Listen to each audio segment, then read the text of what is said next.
السلام علیکم۔ آج ہم سنیں گے ایک ایسی کہانی جو انسانیت کی پہلی داستان ہے۔ جی ہاں، حضرت آدم علیہ السلام کی کہانی۔ یہ کہانی صرف شروعات نہیں بلکہ ہدایت کا پیغام ہے۔ تو چلیے شروع کرتے ہیں حضرت آدم علیہ السلام کی زندگی سے ایک روح پرور کی سفر، صبر کی آواز کے ساتھ۔ حضرت آدم علیہ السلام سب سے پہلے انسان ہیں جن کو اللہ تعالیٰ نے دنیا میں بھیجا، اور سب سے پہلے نبی آپ ہی ہیں۔ آپ ہی کی اولاد ساری دنیا میں پھیلی۔ آپ کا ذکر قرآن پاک میں 19 بار آیا ہے۔ جب اللہ تعالیٰ نے دنیا کو آباد کرنے کا ارادہ کیا تو اس نے فرشتوں سے کہا، میں دنیا میں اپنا ایک نایاب خلیفہ بنانا چاہتا ہوں۔ فرشتے نے کہا، اے اللہ، تو دنیا میں ایسا شخص کو نایاب بنانا چاہتا ہے جو خرابیاں کرے اور خون کرتا پھرے۔ ہم تیری تعریف کرنے کے ساتھ تیری تسبیح اور پاکی بیان کرتے رہتے ہیں۔ اللہ تعالیٰ نے فرمایا، وہ باتیں جانتا ہوں جو تم نہیں جانتے۔ اللہ تعالیٰ نے حضرت آدم علیہ السلام کو سب چیزوں کے نام سکھا دیے، پھر ان کو فرشتوں کے سامنے کیا اور فرمایا، اگر تم سچے ہو تو مجھے ان کے نام بتاؤ۔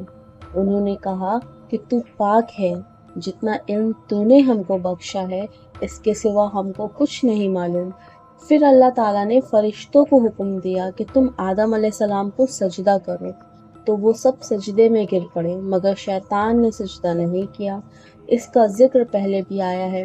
اللہ تعالیٰ نے حضرت آدم علیہ السلام سے کہا کہ تم اور تمہاری بیوی جنت میں رہو اور جہاں سے چاہو کھاؤ پیو، مگر ایک خاص درخت کے متعلق حضرت آدم کو منع کر دیا، اس کے قریب بھی نہ جانا ورنہ تم بھی ظالموں میں سے ہو جاؤ گے۔ اس طرح اللہ تعالیٰ نے حضرت آدم کا امتحان لیا کہ دیکھیں یہ ہمارا کہنا مانتا ہے یا بھول جاتا ہے۔ یہ حضرت آدم علیہ السلام سے ناراض تھا، ان کی وجہ سے وہ خدا تعالیٰ کے دربار سے نکالا اور خدا تعالیٰ کی لعنت اس پر ہوئی، اور اس نے قسم کھائی تھی کہ میں حضرت آدم اور اس کی اولاد کو قیامت تک بہکاتا رہوں گا کہ اللہ تعالیٰ کا کہنا نہ مانے اور خوب برائیاں پھیلائے۔ وہ حضرت آدم علیہ السلام اور ان کی بیوی حضرت حوا علیہ السلام کو برابر بہکاتا رہا کہ اس درخت کا پھل تم ضرور کھاؤ، اس کے کھانے سے تم فرشتے بن جاؤ گے، جنت میں سے کبھی نہ نکالو گے۔ آخر ایک دن حضرت آدم علیہ السلام اور ان کی بیوی حضرت حوا بھول سے شیطان کے بہکاوے میں آ گئے اور درخت کا پھل کھا لیا۔ پھل کھاتے ہی دونوں ننگے ہو گئے اور جنت کا لباس ان کے بدن سے غائب ہو گیا، اور وہ جنت کے پتوں سے اپنے جسم کو چھپانے لگے۔ اللہ تعالیٰ نے حضرت آدم علیہ السلام سے کہا کہ ہم نے کہہ دیا تھا کہ اس درخت کے پاس بھی نہ جانا اور شیطان کے کہنے میں نہ آنا، وہ تمہارا دشمن ہے، تم اس کے کہنے میں آ گئے۔ اب تم اور حوا جنت سے چلے جاؤ اور دنیا میں جا کر رہو۔ حضرت آدم علیہ السلام کو جنت سے نکالنے اور شیطان کے بہکاوے میں آنے کا بہت رنج ہوا، اور بہت عرصے تک اللہ تعالیٰ سے معافی مانگتے رہے اور روتے رہے کہ اللہ تعالیٰ مجھے معاف کر دے۔ حضرت امام جعفر صادق رضی اللہ عنہ سے روایت ہے کہ حضرت آدم اور حوا علیہ السلام جنت میں بیٹھے ہوئے تھے۔ جبریل علیہ السلام آئے اور ان کو ایک محل کی طرف لے چلے۔ وہ محل سونے چاندی کا، کنگڑے زمرد کے، اس میں سبزایہ قوت کا تخت بچھایا ہوا تھا۔ اس تخت پر نور کا کعبہ اور اس کعبے میں ایک نورانی تصویر، جس کے سر پر تاج، کانوں میں 2 جھمکے، گلے میں ایک ہار تھا۔ حضرت آدم و حضرت حوا علیہ السلام وہ حسن دیکھ کر حیران ہو گئے اور پوچھے، یہ کس کی تصویر ہے؟ حضرت جبریل علیہ السلام نے کہا، یہ فاطمہ رضی اللہ عنہ کی تصویر ہے۔ تاج ان کے والد حضرت محمد صلی اللہ علیہ وسلم، ہار ان کے خاوند حضرت علی رضی اللہ عنہ، اور دونوں جھمکے 2 فرزند حضرت حسن و حضرت حسین رضی اللہ عنہ۔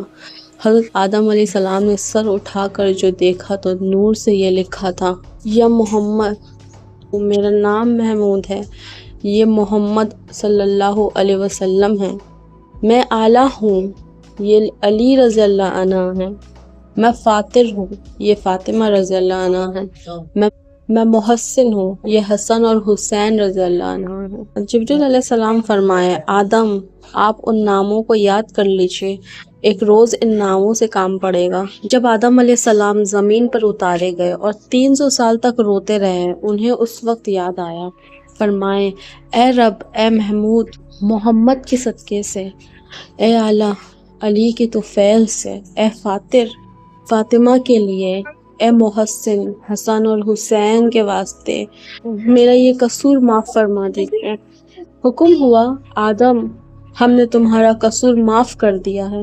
اے آدم یہ ایسے نام ہیں کہ اگر تم قیامت تک اپنی اولاد کے لیے ان ناموں کا واسطہ دے کر دعا کرتے ہو تو ہم سب کو بخش دیتے ہیں۔ چنانچہ حضرت آدم علیہ السلام کو بھی اللہ نے معاف کر دیا اور پھر کہا کہ تم اور تمہاری اولاد دنیا میں رہو، اور یہ بات یاد رکھو کہ جب میری طرف سے کوئی نبی میری ہدایت لے کر تمہارے پاس آئے تو تم اس کا کہنا ماننا۔ جو میرے بھیجے ہوئے نبیوں کا کہنا مانے گا اس کو پھر نہ کوئی خوف ہوگا اور نہ غم ہوگا، اور جو لوگ میرے نبیوں کی بات کو نہیں مانیں گے اور ہماری آیتوں کو جھٹلائیں گے وہ دوزخ میں جائیں گے اور ہمیشہ اسی میں رہیں گے۔ اس کے بعد حضرت آدم علیہ السلام اور حضرت حوا علیہ السلام دنیا میں رہنے لگے، خوب دل لگا کر عبادت کرتے، ان کو بہت اولاد ہوئی اور دنیا میں سب جگہ آبادی ہوتی رہی۔ حضرت آدم علیہ السلام نے اپنی اولاد کو یہی بات بتاتے رہے کہ تم کبھی شیطان کے بہکاوے میں نہ آنا، وہ ہمارا دشمن ہے اور ہم کو بری باتیں کرنے کے لیے بہکاتا ہے۔ ہمیشہ اللہ کی عبادت کرنا، سچ بولنا، کسی پر ظلم نہ کرنا، ایک دوسرے کے نیک کاموں میں مدد کرتے رہنا۔ آخر کار حضرت آدم علیہ السلام 900 سال زندہ رہ کر وفات پا گئے۔ یہ تھی حضرت آدم علیہ السلام کی کہانی، ایک مثال صبر، شکر اور اللہ کے حکم کی اطاعت کی۔ امید ہے کہ اس کہانی سے ہمیں اپنی زندگی کے لیے روشنی ملے گی۔ اگر آپ کو یہ ویڈیو پسند آیا ہو تو اسے شیئر کیجئے، لائک کیجئے اور صبر کی آواز کو سبسکرائب کرنا نہ بھولیے۔ ملتے ہیں اگلے پیغمبر کی کہانی کے ساتھ، تب تک کے لیے اللہ حافظ۔ صبر کی آواز، دل سے ایمان تک۔